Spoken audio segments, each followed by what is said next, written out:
Chapter 8. With his devotees. Nagmahashaya never took the role of a guru, nor did he ever give initiation to any disciple.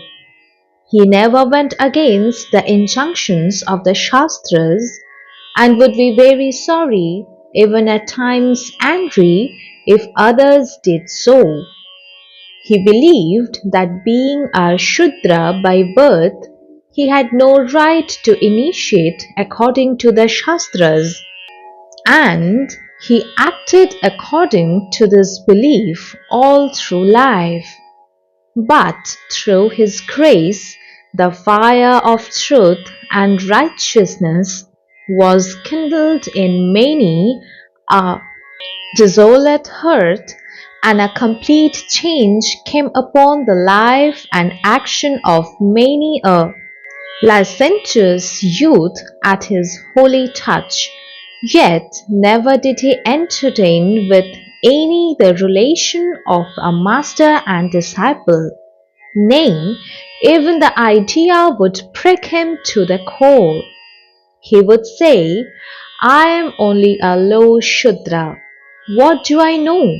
You all come here to bless me with the dust of your holy feet. Blessed am I, that through the grace of my Master I can see you all here. A certain Brahmin devotee of his once pressed him hard to give him initiation, but he said, You are a Brahmin and moreover an educated youth. You should not foster such an idea. You must know that we have become so degraded and miserable only through our disobedience of the sacred injunctions of our holy scriptures. Well, I must follow the duties of a true householder strictly, for such was the command of my master. I have no right nor the power to swerve an inch from that. But finding the devotee very much disappointed, he blessed him, saying, My boy, don't lose heart. Shiva himself will initiate you. After some time, Nagmahashaya was exceedingly glad at heart to learn that the sage youth had got his initiation from Swami Vivekananda.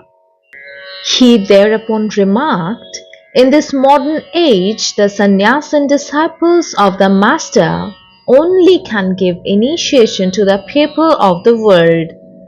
They are the real gurus of the modern age, and those that get themselves initiated by these sages are indeed blessed, for they have certainly received the grace of the Almighty.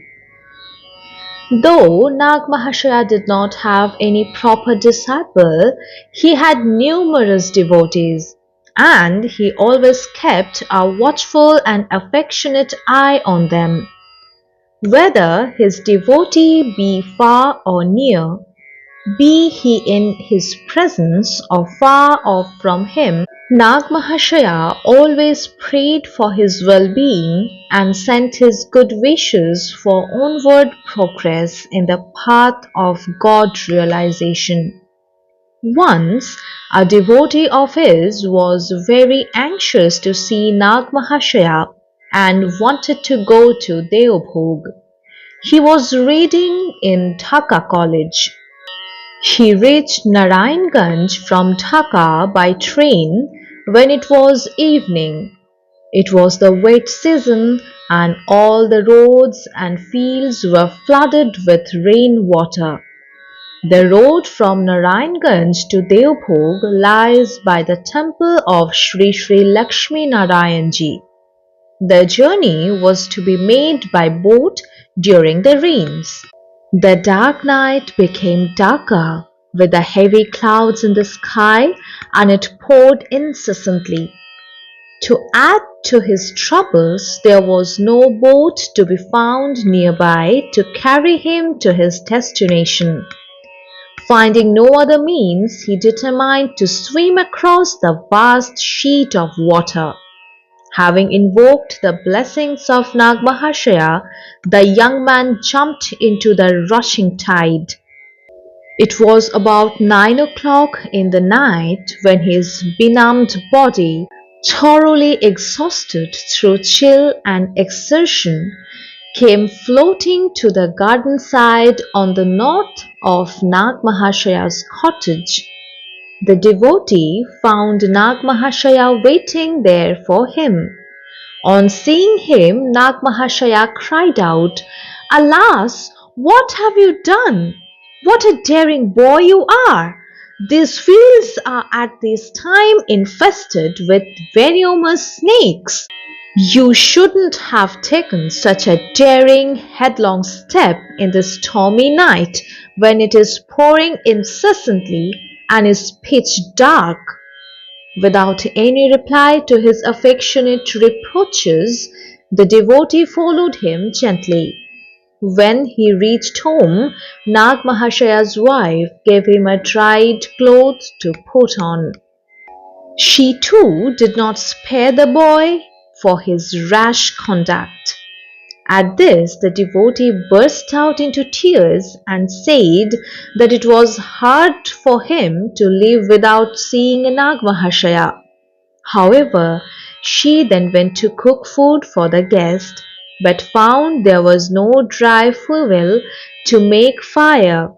On learning it, Nagmahashaya at once began to cut a ridge pole of his house against the all remonstrances of the devotee.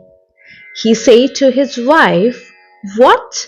Can't I sacrifice this much, if by so doing I can do a little good to those who come to see me, even at the risk of their own dear lives, swimming across rivers infested with poisonous snakes? I would deem it particularly a good fortune if I can render a little service to them, even at the sacrifice of my life." The devotee thought, "Indeed, the grace and goodwill of Nagmahashaya saved my life that day."